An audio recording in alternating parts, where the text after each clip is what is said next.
നമസ്കാരം, മലയാളി വാർത്തയിലേക്ക് സ്വാഗതം.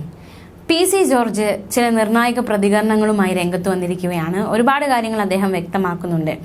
താൻ BJP-യിൽ ചേർന്നതുകൊണ്ട് എന്താണ് ലക്ഷ്യമിടുന്നത്, എന്തൊക്കെ വ്യാജ പ്രചരണങ്ങളാണ് പ്രചരിക്കുന്നത്, അതിന് എല്ലാം ഒരു മറുപടിയാണ് ഇപ്പോൾ പി.സി. ജോർജ് നൽകിയിരിക്കുന്നത്. അദ്ദേഹത്തിന്റെ വാക്കുകൾ ഇങ്ങനെയാണ്: താൻ BJP-യിൽ ചേർന്നതുകൊണ്ട് അരമനയിലെ വോട്ടെല്ലാം BJP-ക്ക് കിട്ടുമെന്ന് പറയാൻ മാത്രം മടയനല്ല താനെന്നായിരുന്നു പി.സി. ജോർജിന്റെ പ്രതികരണം. തന്റെ പ്രധാനപ്പെട്ട ഒരു ദൗത്യം ക്രിസ്ത്യൻ വിഭാഗത്തെ BJP-യോട് അടുപ്പിക്കലാണ് എന്നും പി.സി. ജോർജ് വ്യക്തമാക്കിയിരിക്കുകയാണ്. പാർട്ടി ആവശ്യപ്പെടുകയാണെങ്കിൽ പത്തനംതിട്ടയിൽ മത്സരിക്കുമെന്നും പി.സി. ജോർജ് വ്യക്തമാക്കി. താൻ വന്നതിന്റെ ഗുണം കേരളത്തിലെ BJP നേതാക്കളെ ബോധ്യപ്പെടുത്തുമെന്നും തന്റെ BJP പ്രവേശനവും മാസപ്പടി കേസിലെ കേന്ദ്ര അന്വേഷണവും തമ്മിൽ ഒരു ബന്ധവുമില്ല എന്നും PC. George തുറന്നടിച്ചു.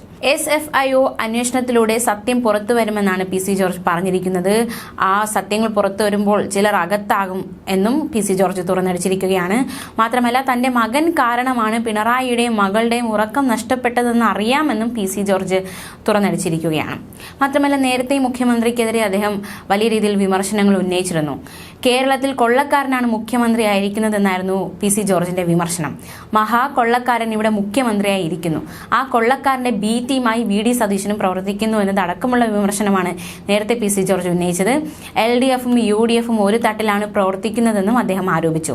കൊള്ളയ്ക്ക് Congress കൂട്ടുനിൽക്കുകയാണെന്നും PC. George ആരോപിച്ചു. കേരളത്തിലെ LDF-ഉം UDF-ഉം കണക്കാണ്. ഇവിടെ മനുഷ്യന് ജീവിക്കണമെങ്കിൽ ഇപ്പോൾ പ്രധാനമന്ത്രിയുടെ ഔദാര്യം വേണമെന്ന സാഹചര്യമാണ് ഉള്ളതെന്നും പി.സി. ജോർജ് നേരത്തെ വ്യക്തമാക്കിയതാണ്. വ്യക്തിപരമായി VD സതീശന് ഇഷ്ടമാണ്, എന്നാൽ രാഷ്ട്രീയമായി നോക്കുമ്പോൾ വലിയ കുഴപ്പമാണ്. ഇപ്പോൾ കേരളത്തിൽ ആകെ ഒരു പ്രതിപക്ഷമേ ഉള്ളൂ, അത് നമ്മുടെ ഗവർണറാണ്. ശബരിമലയിൽ സ്ത്രീകൾ പ്രവേശിക്കുന്നത് ആദ്യം എതിർത്തത് ഞാനാണ്. 300 പോലീസുകാരും കുറെ പെണ്ണുങ്ങളും, ഇപ്പുറത്ത് ഞാൻ ഒറ്റയ്ക്ക്. പക്ഷെ കുറച്ചു കഴിഞ്ഞപ്പോൾ ആയിരക്കണക്കിന് അയ്യപ്പന്മാർ എൻ്റെ ഒപ്പം കൂടി. അന്ന് ആദ്യമായി സഹായത്തിനെത്തിയത് K. സുരേന്ദ്രനാണ്. അന്ന് മുതലുള്ള ബന്ധമാണ് അദ്ദേഹവുമായി ഉള്ളത്. ലോക്സഭാ തിരഞ്ഞെടുപ്പിൽ പത്തനംതിട്ടയിൽ നിന്ന് മത്സരിക്കുമോ എന്നത് അറിയില്ല. മത്സരിക്കണമെന്ന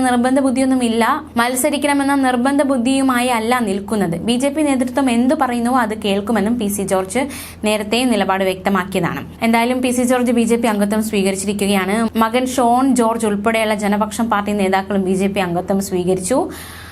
കേരളത്തിൽ K. സുരേന്ദ്രൻ നയിക്കുന്ന പദയാത്രയിലാണ് അംഗത്വം സ്വീകരിച്ചത്. BJP നേതൃത്വം വിളിപ്പിച്ചതനുസരിച്ച് പി.സി. ജോർജ് ദില്ലിയിലെത്തിയിരുന്നു. വിവിധ നേതാക്കളുമായി ചർച്ച നടത്തിയിരുന്നു.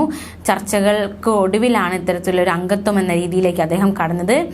LDF-ഉം UDF-ഉം അടുപ്പിക്കാതെ വന്നതോടെ ഏറെ നാളായി BJP-യോട് ഒരു അനുഭാവം പി.സി. ജോർജ് കാണിച്ചിരുന്നു. അദ്ദേഹത്തിന്റെ രാഷ്ട്രീയ പ്രവർത്തനം അങ്ങനെ തന്നെയായിരുന്നു. എന്തായാലും ഇപ്പോൾ BJP-യിൽ അദ്ദേഹം ചേർന്നിരിക്കുകയാണ്. BJP-യിൽ താൻ എത്തിയതിന്റെ ലക്ഷ്യം എന്താണെന്നാണ് ഇപ്പോൾ പി.സി. ജോർജ് പറഞ്ഞു വെക്കുന്നത്.